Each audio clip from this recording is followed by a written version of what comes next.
I've been in wars. I've seen entire armies fall under the weight of the sword. I've seen kings fall, empires crumble, men beg for mercy. But never, in all my existence, had I seen death itself kneel before a man like that day. The sky darkened in the middle of the day. The earth groaned as if it were about to split in two.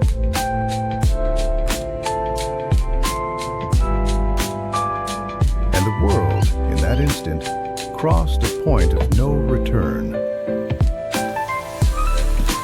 On a hill forgotten by the kings of the earth, but remembered by the heavens and feared by the hells, a man hung between heaven and earth, rejected by men, abandoned by his own, silent in the face of violence, yet still giving himself for all. His body was torn apart. Each breath was a battle, each heartbeat a sacrifice.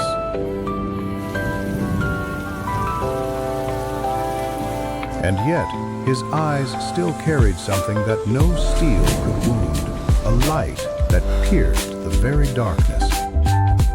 When the last breath left his lips, the impossible happened.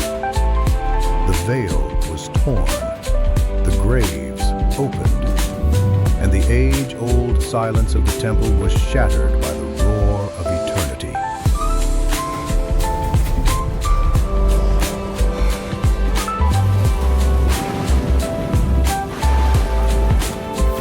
But what came next? What followed the death of the one who divided history into before and after?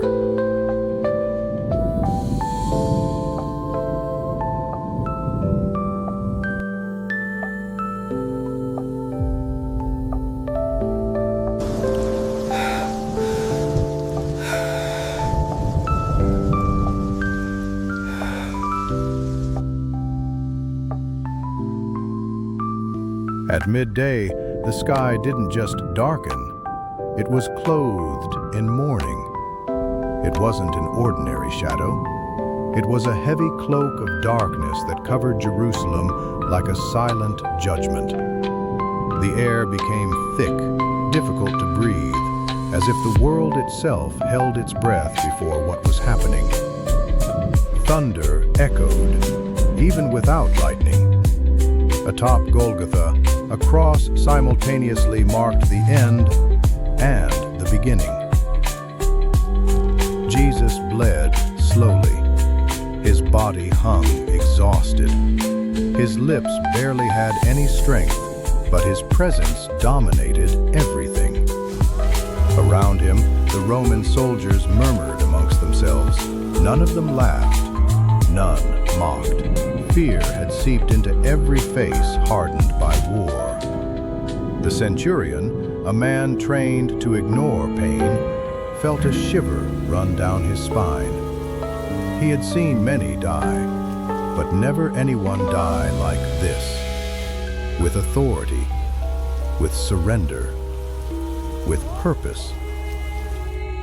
This man is not like the others. At the foot of the cross, the women wept silently. Tears streamed down weakly. John remained nearby, trying to be strong as the world crumbled before his eyes. Then, a profound silence fell over everything. And with a weak voice, but firm as the sound of sacred thunder, Jesus declared,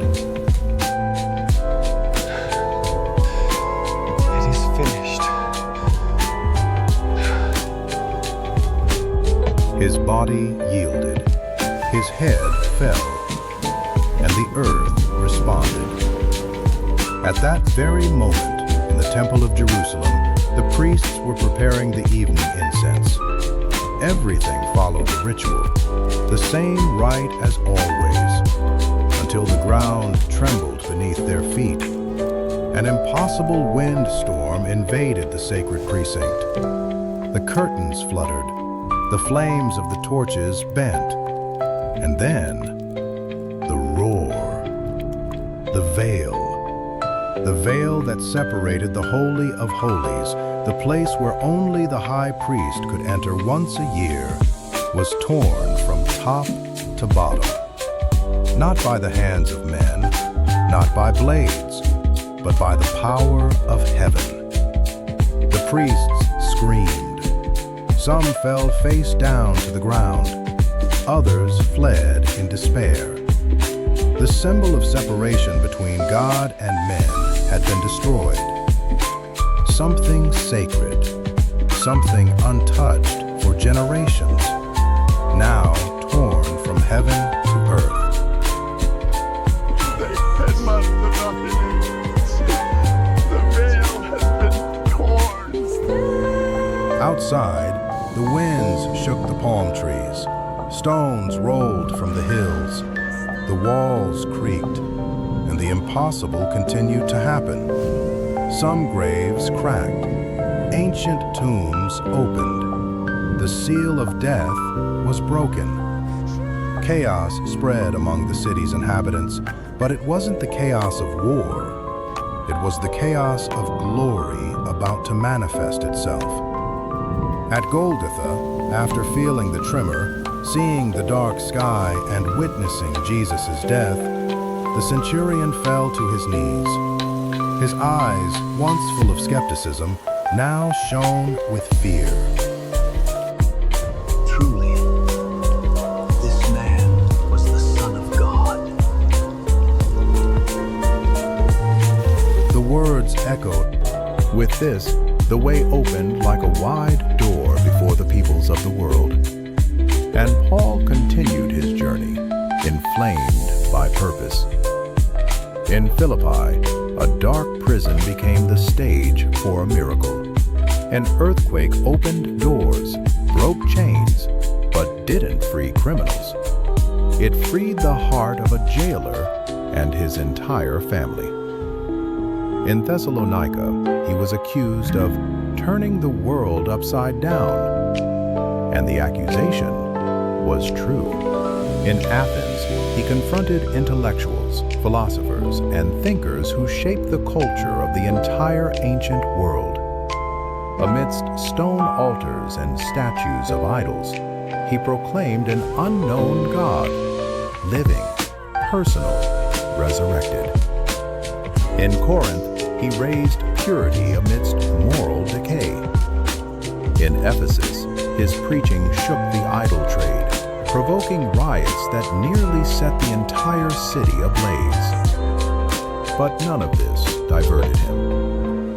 His final destination was Rome, the heart of the empire, the throne of the Caesars, the political, military, and cultural center of the earth. He didn't arrive as a hero, but as a prisoner. Handcuffed, guarded by soldiers, restricted in movement, but never, ever restricted in voice. From prison, he wrote light, words that would traverse centuries, letters that would shape theologies, churches, empires, messages that would make kings tremble and slaves dream. And at the end of his career, he left a testimony that echoes to this day. I have fought the good fight. I have finished the race. I have kept the faith. Rome tried to silence him. It tried to silence the gospel with blades, decrees, and dungeons. In the end, it beheaded him. But it did not extinguish his voice, because the voice that spoke in him came from the eternal.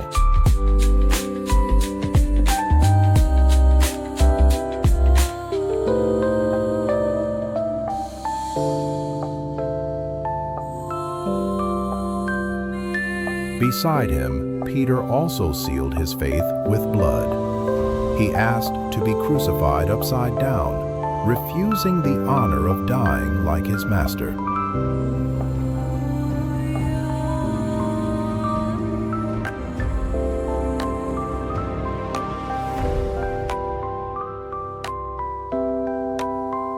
Others came after, other martyrs, other unseen heroes whom the world would not be worthy of knowing.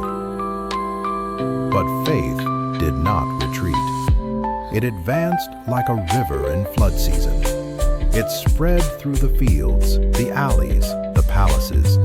It transformed Roman soldiers, slaves, women, orphans, widows, princes. Have mercy on my soul.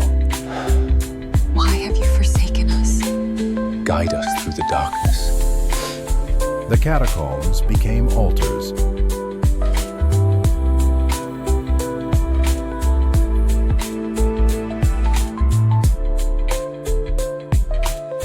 The Colosseum, a stage for testimonies that still echo in the wind. And the cross, once a symbol of shame, now shown as a symbol of glory.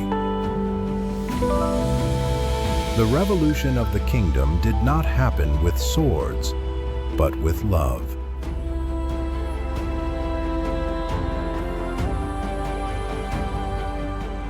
Not with armies, but with witnesses.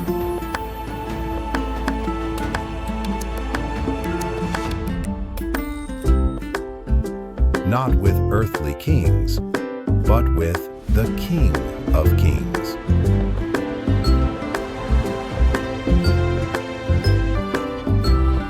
And the world was never, never the same.